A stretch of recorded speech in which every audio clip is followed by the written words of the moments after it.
All right, guys. Fingers crossed. I'm on. Something was up with the wasn't recognizing camera or something. I don't even know what that means. But I just rebooted the entire system. So hopefully it works out and we get lucky. That was oh my god. I don't care about Minecraft, Kristen. Keep it school related, please. Let's see what we got here. Wow, lots of names. 1, 2, 3, 4, 5, 6, 7, 8, 9, 10, 11, 12, 13, 14, 15. No Bobby, though. Come on, Bob. Listen, if anyone is able to get in touch with Emily and she shows up here one day, I'm going to be the happiest I've ever been. So try to get Emily if you can, if anyone has contact with her. I've been getting some work from her, so I know she's around. So if we can get her on here, I'll be very happy. Let's try to get Emily on here. She's like the only one I think I haven't seen on this. Who else is missing? I got both Julias, yes. Both Matts, yes. Okay, I'm looking. Ava, I don't see Ava. All right, Ava's normally here. She'll catch up. Yeah, Allie, ask her. Tell her that we're live every day at 4. Do it right now. See if she can get on because she was working earlier. So she definitely was around a computer today.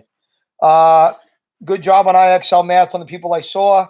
30 minutes in. Tomorrow is going to be the same exact thing. The writing, I'm going to show you a conclusion video. You're going to write a conclusion. And yeah, you'll think you're done because you have everything done. But then we're going to go into each paragraph and revamp it. We're going to talk about some different strategies for that. The math test is going to be Monday. With the math test, I want you to do it yourself. I do not want mom and dad helping you. I do not want them doing it for you. I want you to do it. And I want you to send it in. Here's the bonus. Do it that way for me. Hand it in. Let me grade it. I'll give it back to you with some hints. You can hand it back in for a grade improvement. Guys, truth be told, if we don't go back to school, it's going to be a pass or fail thing anyway. You're all going to pass just for your effort alone. I want to see what we're actually learning and what I can actually help you with. That's what today was for too. Try to do everything right now with the math review and the math test on Monday. Try to do it by yourself. When we begin chapter 10, you can go back to having parents help you, but I want the effort from you. Whenever it's a quiz or a test, guys, I just want to know where you are. I'm not looking to fail you. You're not going to fail. I just want you to do the best that you can, and I want to know where you are. All right? So let's just try to do it on your own. Thank you. Thank you. Okay, good. Dylan, what's up, bud? Okay, I think we have. I know Ava's always around. I hope I didn't lose her. If someone could text Ava, let her know we're live. She might have clicked on and saw that we weren't live and maybe wants to do something else, but I know she loves this. So if we can get Ava here, that'll be great. If anyone has her number. Otherwise, let's get started because we're already way late. And I told my kids I go bike riding at 5. Thank you, Allie. Ava's here. Woohoo! Hey, Ava. Okay, last week while we were talking about, we were doing the perspective of Via. Right? We were through Via's perspective. Am I there yet? Good. Where are you, Via? Via! Okay, there we go. Okay.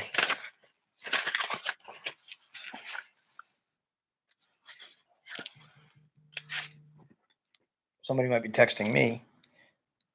Nobody important. Okay, yeah, here we go.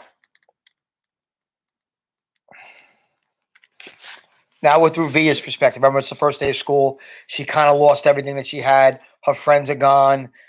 You know, it's not like they were nasty to her. They just kind of grew apart over the summer. And it's obviously affecting Via in a much more emotional way. She lost her grandmother. She's always second fiddle in the house, which she's normally okay with. But she's going through a tough time in her life right now. So we're on, I don't know what, there's no chapter numbers, but we're on page 97 already. Page 97. All right. So she's going through some tough times. So, and she kind of lashed out a little at Augie and wanted to know some more details. and let's find out what's going on with her today. Okay, now, so all the comments on the side, do not go emoji crazy. If I see you emoji crazy where it's too much and it's taking my eyes, I got to mute you. I understand you want to talk and you want to chatter, only if it's about the book. And let's keep the emojis to no more than 3. If I see 75, I can't concentrate. All right. If you saw my screen, you'd understand. It's like, in order for me to do it and see your comments, I got to have it pretty big because my eyesight's not great. But when the scroll keeps going up, it makes it distracting on me. So only do it if you feel necessary. I love the comments and I love the questions. Just don't be obnoxious with it. Okay. You know who you are. The Padawan bites the dust. Remember, the Padawan was that thing he had in the back of his head. Abe is here. Tess, you want to join us? Come on. You want to come up? Come and see Daddy. Come and see Daddy.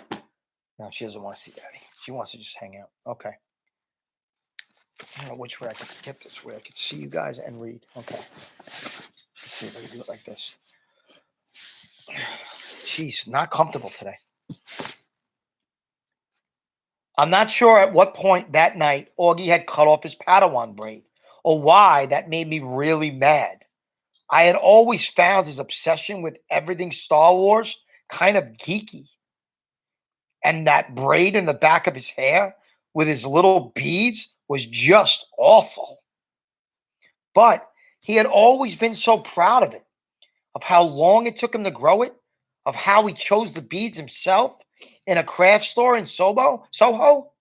He and Christopher, his best friend, used to play with lightsabers and Star Wars stuff whenever they got together. And they had been starting growing their braids at the same time. When August cut his braid off that night, without an explanation, without telling me beforehand, which was surprising, by the way, or even calling Christopher, I was just upset, and I really can't explain why. I've seen Augie brushing his hair. I've seen Augie brushing his hair in the bathroom mirror. He meticulously tries to get every hair in place. He tilts his head to look at himself from different angles, like there's some magic perspective inside the mirror that could change the dimensions of his face. Mom knocked on my door after dinner. She looked drained, and I realized that between me and Augie today, she had had a tough day too. So you want to tell me what's up? She said nicely and softly. Not now, okay? I answered. I was reading. I was tired. Maybe later I'll be telling her about Miranda, but not now. I'll check in on you before bed. Is that okay? Said Mom. And then she came over and kissed me on the top of my head. Remember that question I asked you yesterday?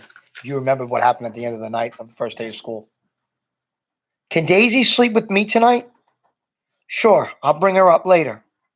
Don't forget to come back, I said as she left. I promise I'll be back. But she never came back that night. Dad did. He told me Augie had had a bad first day and Mom was helping him through it. He asked me how my day had gone, and I told him fine. He said he didn't believe me for a second, and I told him Miranda and Ella were acting like jerks. I didn't mention how I took the subway home by myself, though. He said nothing tests friendship like high school, and then proceeded to poke fun at the fact that I was reading War and Peace. Not real fun, of course, since I heard him brag to people that he had a 15-year-old who was reading Tolstoy, but he liked to rib me about it anyway. Excuse me. My dog is going nuts over here.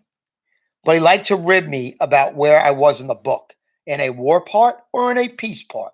Just so you know, War and Peace is this huge book, like this thick. For a 15-year-old, for me, it's not something you would expect someone to read. So especially from a 15-year-old. So the dad would joke at it. It's War and Peace. What part of the book are they at? The war or the peace part?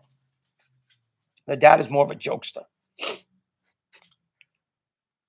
And if there was anything in there about Napoleon's days as a hip-hop dancer, it was silly stuff. But Dad always managed to make everybody laugh. And sometimes that's all you need to feel better. Hey, don't be mad at Mom. he says as he bent down to give me a goodnight kiss. You know how much she worries about Augie. I know, I acknowledged. Want the light off or on? It's getting kind of late, he said, pausing by the light switch at the door. Can you bring Daisy in first? 2 seconds later, he came back with Daisy dangling his arms, and he laid her down next to me in the bed. Good night, sweetheart, he said, kissing my forehead. He kissed Daisy on the forehead, too. Good night, girlie. Sweet dreams. So, she had a rough first day of school, and what she needed was her mother. She needed a mother. And her mother had promised that night she'd come back to see her. And then they would probably talk. And the mom probably could have helped her through the Miranda situation. Could have made her feel better. Like, this is something that girls go through. And the dad is like, high school, it's tough for everybody. And he started making jokes about the book she's reading just because, honestly, that's kind of what I do too. You try to make light of everything so the pain doesn't feel bad, or we don't want to know that there's pain even there. We put blinders on sometimes, and we try to make everything good with laughter. So that's really what's going on. Oh, yeah, we're missing Brianna, Adonis. The worst part about that conversation was when the dad said, and he didn't mean it, he said, you know how your mother worries about Augie. At that moment, that probably hurt Via a lot because she needed her mother there. She needed her mother, and her mother wasn't there. So she went back to just saying everything's fine. She didn't tell anybody about what happened. She said, they were being jerks, and dad passed it off, but everything was fine. Mom would have got more details out of her. Text them, Ali, if you can, but don't lose concentration on the book. The apparition at the door. An apparition at the door. An apparition is like a ghost. Okay, like you know something's there, but you're not sure. Once I got up in the middle of the night because I was thirsty, and I saw Mom standing outside Augie's room. Her hand was on the doorknob, her forehead leaning on the door, which was ajar. She wasn't going in his room or stepping out, just standing right outside the door, as if she was listening to the sound of his breathing as he slept. The hallway lights were out. The only thing illuminating her was the blue nightlight in August's bedroom. She looked ghost-like standing there, or maybe I should say angelic. I tried to walk back into my room without disturbing her, but she heard me and walked over to me. Is Augie okay? I asked. I know sometimes he would wake up choking on his own saliva if he accidentally turned over on his back. Oh, he's fine, she said, wrapping her arms around me. She walked back into my room, pulled the covers over me, and kissed me goodnight. She never explained what she was doing outside his door, and I never asked. I wonder how many nights she stands outside his door. And I wonder if she ever stands outside my door like that. Nothing really happened, Bobby, but I'm glad you're here. Basically, Via's mom was supposed to go in to see her after the night of the first day of school, and Via was going to tell her mother what happened with her and Miranda and Elle. But her mom never made it back. She stayed with Augie that night, if you remember the first day of school when he started crying, why am I so ugly? That was that night. So, unfortunately, Via didn't get her mom that night. And now Via's questioning if her mother loves her the same way she loves Augie. And that's really what's going on with her right now. She's questioning, does my mom sit outside my door and watch me sleep or breathe or any of that? Does my mom love me the same way? Breakfast. Can you pick me up after school today? I said the next morning, smearing some cream cheese on my bagel. Mom was making August's lunch, American cheese on whole wheat bread, soft enough for Augie to eat, while August sat eating oatmeal at the table. Dad was getting ready to go to work. Now that I was in high school, the new school routine was going to be that Dad and I would take the subway together in the morning, which meant his having to leave 15 minutes earlier than usual. Then I'd get off at my stop and he'd keep going. And Mom was going to pick me up after school in the car. I was going to call Miranda's mother to see if she could drive you home again, Mom answered. No, Mom, I said quickly. You pick me up or I'll just take the subway. You know, I don't want you taking the subway by yourself yet, she answered. Mom, I'm 15. Everybody my age takes the subway by themselves. She could take the subway home, said Dad from the other room, adjusting his tie as he stepped into the kitchen. Why can't Miranda's mother just pick her up again? Mom argued with me. She's old enough to take the subway by herself, Dad insisted. Mom looked at both of us. Is something going on? She didn't address a question to either one of us in particular. Dylan, you could be right. The hair seemed to be a topic. Everybody's changing on Via, and she don't know why. I agree with you. That definitely could be could be an issue.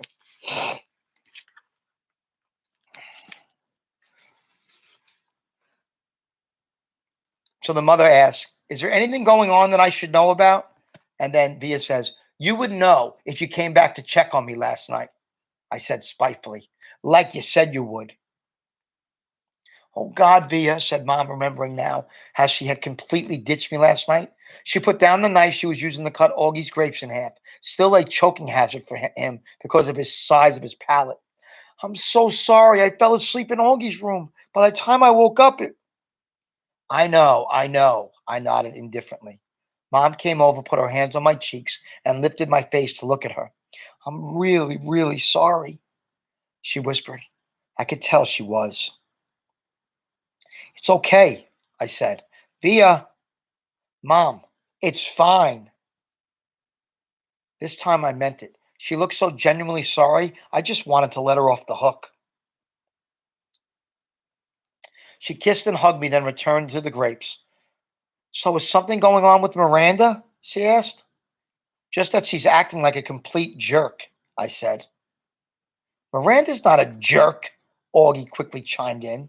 Remember, Augie and Miranda have a good friendship too. She can be, I yelled. Believe me, I know. Okay, then. I'll pick you up, no problem, Mom said decisively, sweeping the half grapes into a snack bag with the side of her knife. That was the plan all along anyway. I'll pick Augie up from school in the car, and then we'll pick you up. We'll probably get there about 3:45.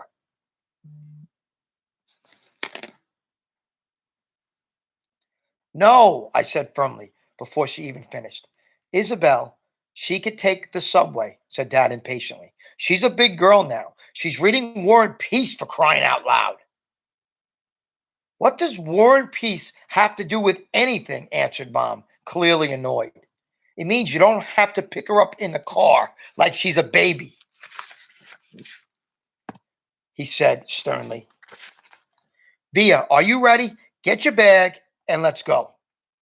I'm ready, I said, pulling on my backpack. Bye, Mom. Bye, Augie. I kissed them both quickly and head toward the door. Do you even have a Metro card? Mom said after me. Of course she has a Metro card, answered Dad, fully exasperated. Yeesh, Mama. Stop worrying so much. Bye, he said, kissing her on the cheek. Bye, big boy, he said to August, kissing him on the top of his head. I'm proud of you. Have a good day. Bye, Daddy. You too.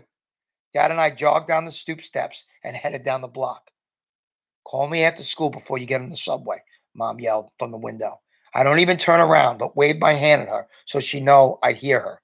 Dad did turn around, walking backwards for a few steps.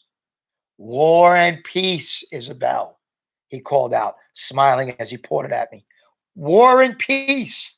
She'll be okay. So Dad is saying, listen, she'll take the subway. It's fine. Mom, being a worrywart, is panicking, but agrees. So Miranda's not going to take her home anymore. V is going to take the subway. Okay. Via seems happy about it. Let's hope Via makes some new friends. Or let's hope Miranda comes around. Genetics 101. Genetics is what we're made of. It's why you and your brother and sisters look alike. It's what we're made of. It's just our genetics. It's what's inside of us. Both sides of Dad's family were Jews from Russia and Poland. Papa's grandparents fled the pogroms and ended up in New York City at the turn of the century. Tata's parents fled the Nazis and ended up in Argentina in the 40s. Papa and Tata met at a dance on the Lower East Side while she was in town visiting a cousin. They got married, moved to Bayside, and had Dad and Uncle Ben. Mama's side of the family is from Brazil, except for her mother, my beautiful grands, and her dad, Augusto, who died before I was born.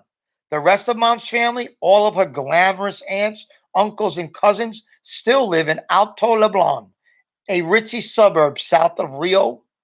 Grands and Augusto moved to Boston in the early 60s and had Mom and Aunt Kate, who's married to Uncle Porter.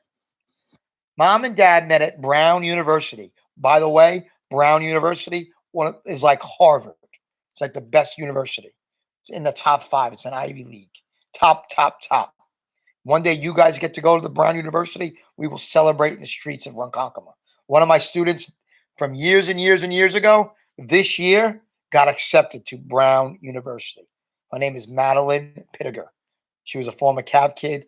This year, she's a senior in high school. She's going to Brown University. We're very excited about that.